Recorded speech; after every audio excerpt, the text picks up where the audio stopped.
Hello and welcome to another video from the SQL for Beginners lecture series. In this video, we will see how to use the case statement. Okay, and first we'll understand what the case statement is, and then we'll see how to use it.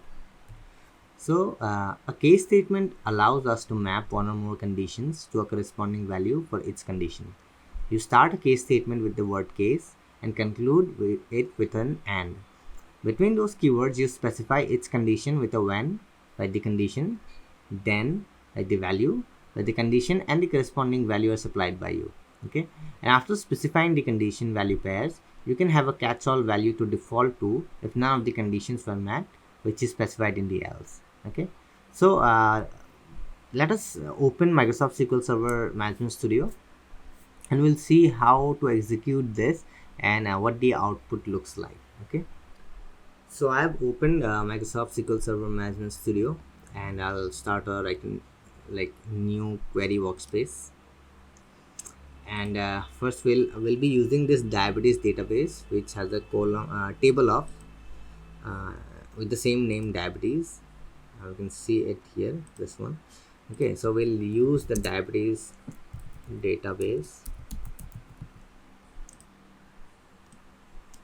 execute it, and now let us first look at the select, look at the entire data set, what it looks like. So we have pregnancies, glucose, blood pressure, skin thickness, insulin, BMI, some function, diabetes pedigree function, age, outcome. Okay, so now suppose let us see how to use the case statement first. Case statement. Okay, so first I'll select say for example it's just an example. Okay, these are not like factual data, this is just an example. So I'll select glucose, right? And then based on the value of glucose, for example, just let us assume that if the glucose level is greater than 100, I want a column which says high. Okay, I'll have a glucose column which will give us the data. For example, we have 148, 85, 183, and adjacent to that I'll have another column with the name glucose level.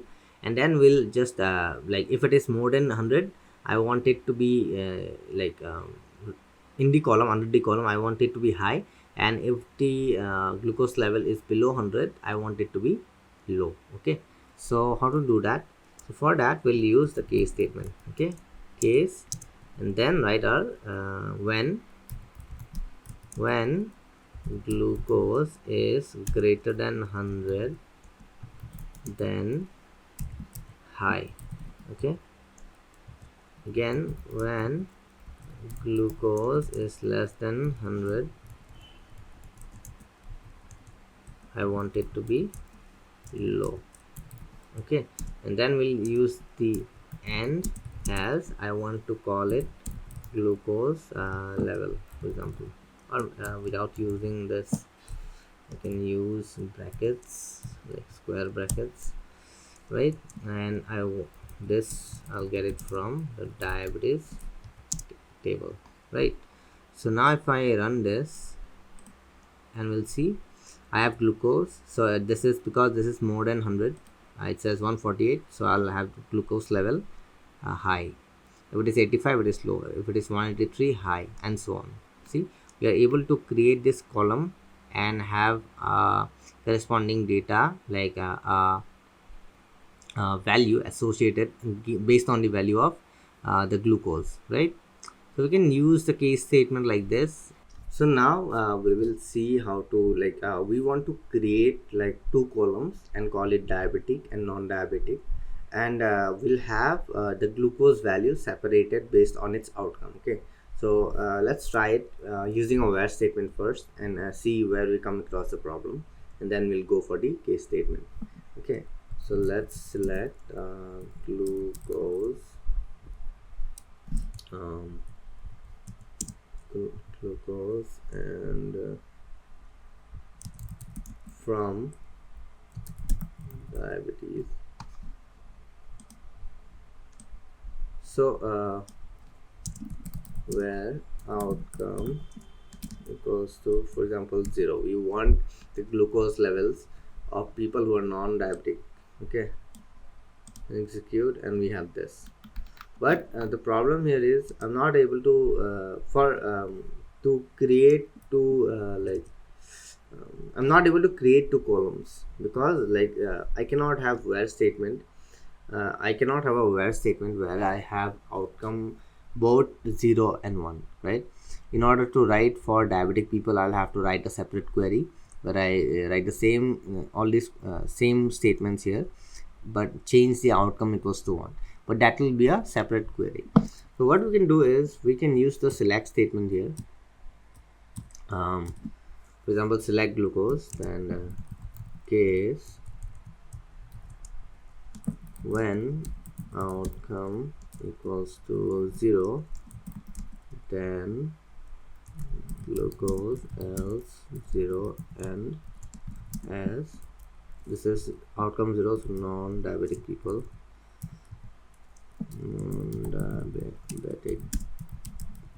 non-diabetic glucose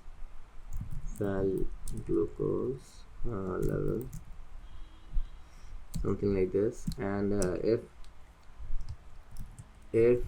case when outcome, if the person is diabetic, then we can write outcome equals to 1, then get the same glucose value. And if that's not the case, we return else and as diabetic glucose level, or level would say high, low, let's say value.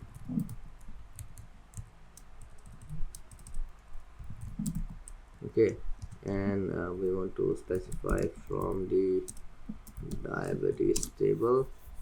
Anything else? Yeah. So now what we'll have is we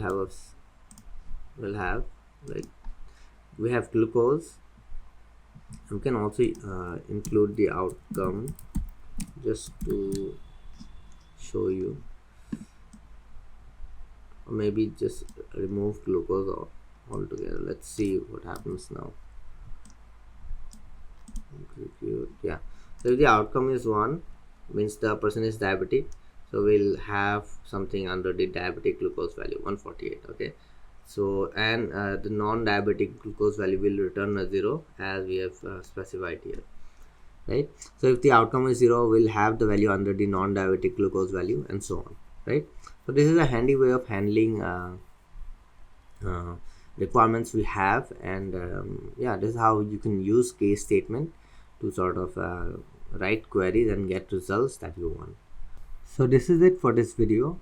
In the next video we will see how to use join statements, and we'll see what inner join, outer join, then left join, right joins are. We'll look at what primary key and foreign keys are. Okay, so I think I'll end this video now, and I'll see you very soon. Thank you.